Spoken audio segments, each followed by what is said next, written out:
No solo de las movilizaciones, los paros anunciados, hasta incluso esta idea de que capaz ni siquiera empiezan las clases en el 2023, ¿escucharon, no? Bueno, ¿hasta qué punto son amenazas en pos de poder negociar? ¿Hasta qué punto va en serio? Incluimos además en el programa de hoy esta retirada de 30 inspectores de primaria que abandonan los cursos justamente para entrenar o hacer tutorías en el marco de la reforma educativa, que le pidieron por favor amparo a la consejera Daisy Tourné, que ella misma públicamente desde Iglesias, ella misma incluso por YouTube leyó la carta que esta treintena de inspectores firmaron y dio la explicación de por qué ella entiende que los ampara. La cosa viene realmente bastante compleja. Vamos a repasar esta crónica y después vamos a tener dos voces. Por un lado, integrante del Secretariado Ejecutivo de ADEMU y por otro lado, un consejero de Codicen. A ver.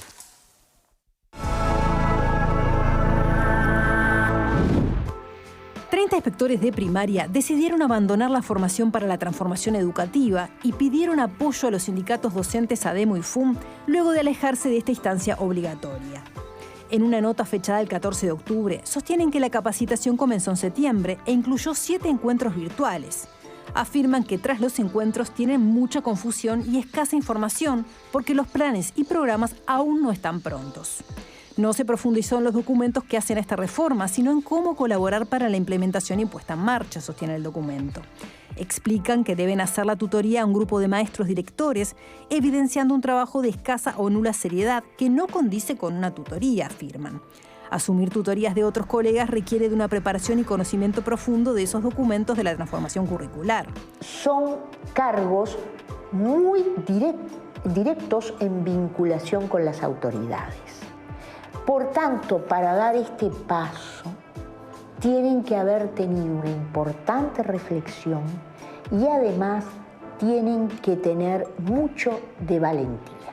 Así que con Sandra recibimos esta carta, a los colegas ya les expresamos en el día de ayer que cuentan con nuestro apoyo porque lo consideramos dentro de la libertad de conciencia. No puedo dictar un curso para el cual a mí no se me dieron elementos. Tanto Iglesias como el otro consejero en representación de los docentes, Julián Mazzoni, plantearán el tema en la próxima reunión del Codicen.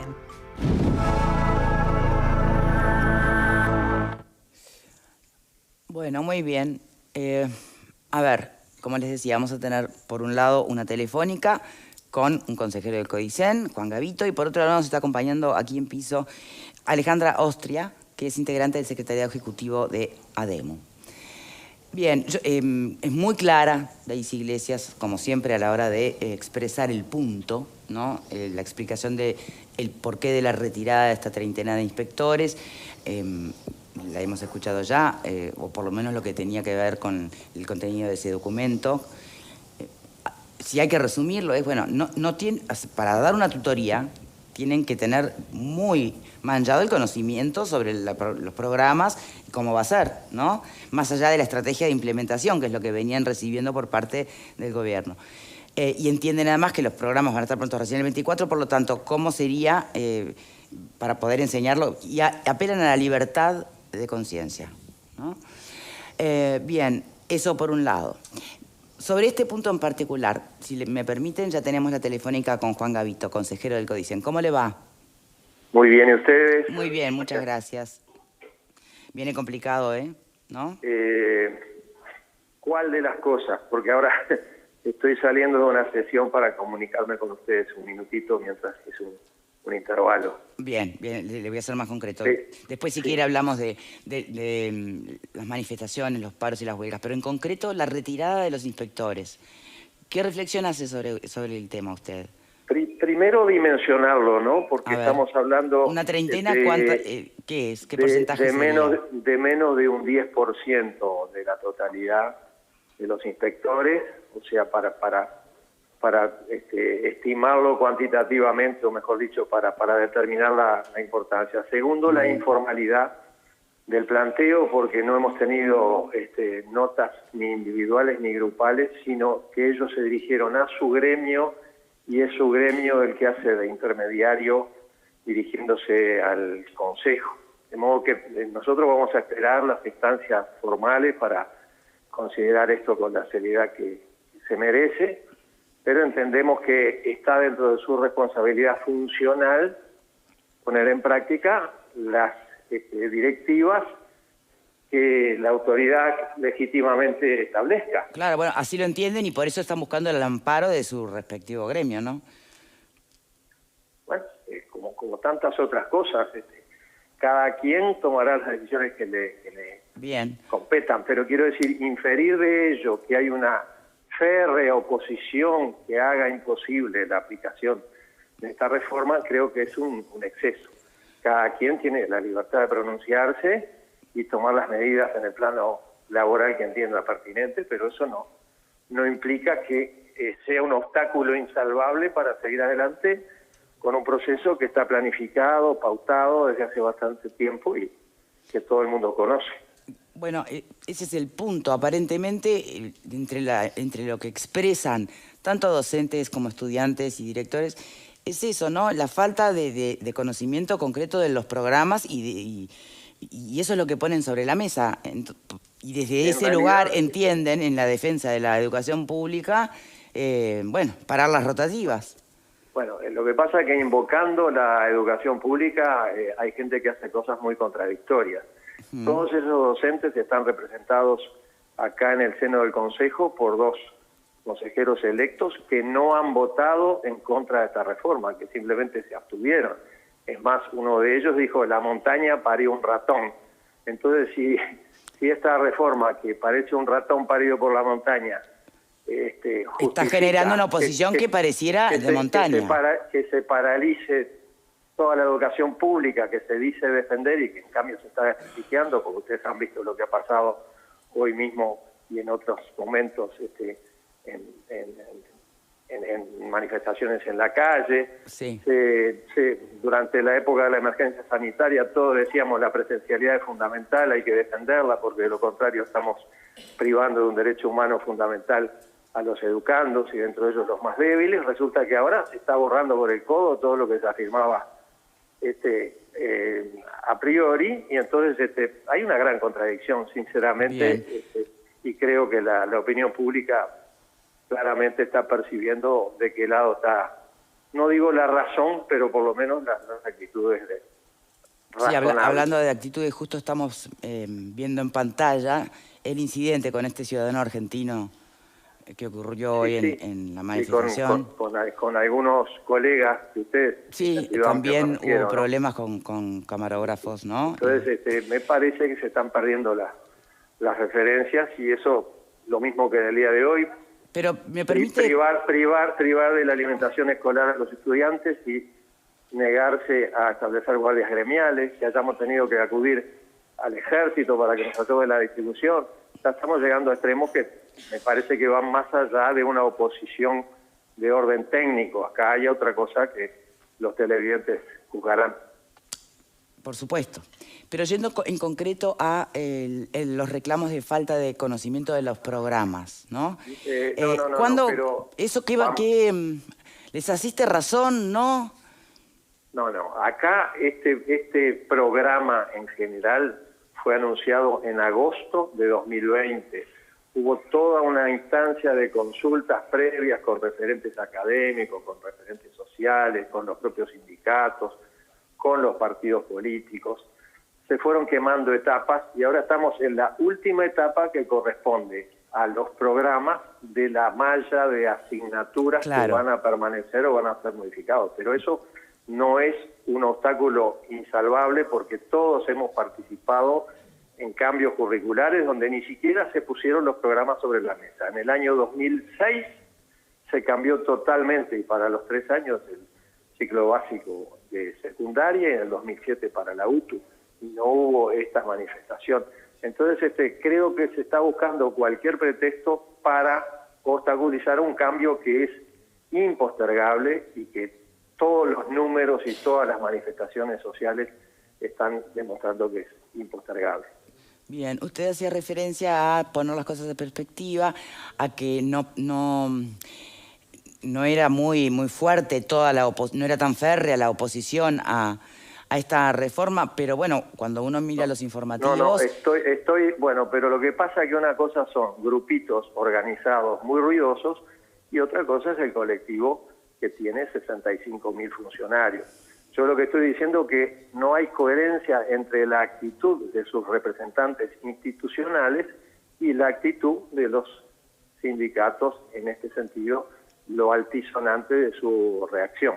Porque en el fondo, entonces, lo que estamos haciendo es desconocer la institucionalidad. La ley, que no es de este gobierno, es del año 2008, dice que la enseñanza autónoma se gobierna por un consejo directivo de 5 personas, dentro del cual hay 2 que corresponden a los docentes. Y esas personas son las que se han pronunciado acá, son las que con la integración actual y la anterior han sido informadas, han tenido posibilidad de opinar, de proponer alternativas, de decir que si esta reforma no es la adecuada, consideran que tal otra es la mejor, pero bueno, nada de eso ha ocurrido. Pero se han ido muchos de los integrantes de las ADT, de las técnico-docentes, perdón, de las ATD. Las asambleas técnico-docentes tienen facultad de iniciativa que no han ejercido y tienen facultad de opinión que sí han ejercido, diciendo que no les satisface, pero no dicen a cambio de esto que no les satisface qué es lo que ellos harían. Entonces nosotros no podemos quedar paralizados por el hecho de que alguien no proponga nada, porque lo contrario, la propuesta que por contraposición aparece es que todo siga como está.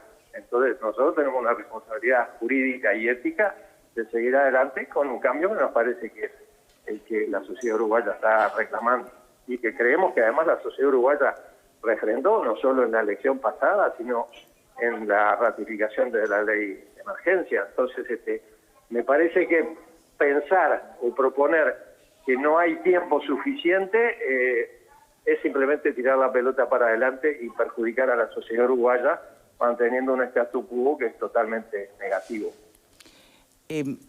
Mirado de afuera, Gabito, pareciera que todo está planteado en términos de o blanco o negro. ¿Qué chances tiene realmente la educación en este país para que arranque en el 2023 como todos los años? Y cuando digo como todos los años, incluyo las turbulencias típicas de comienzo de ciclo. Exactamente, sí. En eso comparto que no deberíamos ir por lo blanco o lo negro, pero no somos nosotros los que estamos planteando situaciones extremas, sino que simplemente... no negocian, imponen, son uno de los lemas que manejan hoy. Pero es que, al contrario, se les ha invitado, más, el día lunes pasado firmamos un convenio, que no solo lo firmó la ANEP, sino el Ministerio de Economía y Finanzas, la UPP, el Ministerio de Trabajo, Servicio Civil, por el cual no solo los funcionarios de la enseñanza van a tener una recuperación salarial muy por encima del resto de los funcionarios de la administración pública, sino que se hace lugar a reclamos largamente efectuados por los sindicatos. A mí, siendo no consejero, sino abogado, representante de la ANEP, me tocó defender en juicio a la ANEP por algunos de estos reclamos, que por cierto fueron desechados por el Poder Judicial. Entonces, no se puede decir que no hay una actitud dialoguista, que no hay una actitud de concesión. En este caso, por ejemplo, típico año de reivindicación... Recorte presupuestal. En la plataforma no pudieron decir nada en relación a eso, porque obviamente se les concedió mucha cosa, y porque se comprometieron en una cláusula de paz sindical. Y entonces, pero Gabito, ¿se pasan insistiendo en el recorte de 150 millones de pesos? Exactamente, recorte que no existe porque cada una de las leyes de presupuesto, rendición de cuentas, fue asignando más recursos. Y ahora, además, como digo, habrá un aumento especial. Hay otras partidas que no me voy a poner ahora a detallar, pero quiero decir, la plataforma se reduce a que me opongo a esta reforma. Ahora bien, en un sistema democrático representativo, ¿quién puede decidir y quién debe decidir sobre las reformas? ¿El sindicato o los representantes del pueblo que eligió su gobierno a través de las urnas? Y que además ese gobierno de la enseñanza cuenta con una representación de los docentes. No, Me sí, parece sí. Y que no olvidar la estamos- luz mediante, además, ¿no? Justamente. Pero exactamente, está muy porque claro fue- lo que usted plantea. Ahora, y si no aflojan, ¿qué va a pasar? Bueno, yo creo que acá no es tema de aflojar o no aflojar. Nosotros hoy mismo hay un paro, pero ese paro no ha sido acatado masivamente. Nosotros recorremos todo el país y encontramos gente muy comprometida, gente que trabaja, gente que está metiendo para adelante y que con el plan viejo, con el anterior o el futuro, va a seguir trabajando porque eso es lo que verdaderamente importa. Yo creo que acá hay gente que está haciendo uso de una herramienta sindical, pero en aras de un propósito político. Lamentablemente eso es lo que está ocurriendo y bueno, eso es lo que la sociedad uruguaya creo que ya está percibiendo. Bien, le agradezco mucho, Gabito. La última pregunta.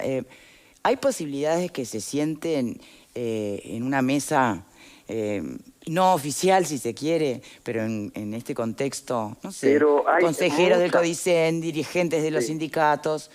Perdón, no solo hay posibilidades, sino que lo estamos haciendo. Acabo de decir que el lunes pasado, sin ir más lejos, nos sentamos en el Ministerio de Trabajo y hemos firmado ese convenio salarial y hemos firmado muchos otros. Bien, Lo pero ya ve pasa que hoy es tiene a la hay- propia Daisy Iglesias respaldando la salida de los 30 inspectores. Entonces, no Bueno, todo quedó saldado el lunes, evidentemente. Pienso que es una decisión personal que yo respeto, pero que no guarda mucha coherencia con todos los antecedentes que he mencionado. Además, 30 no son 300. No. ¿Verdad?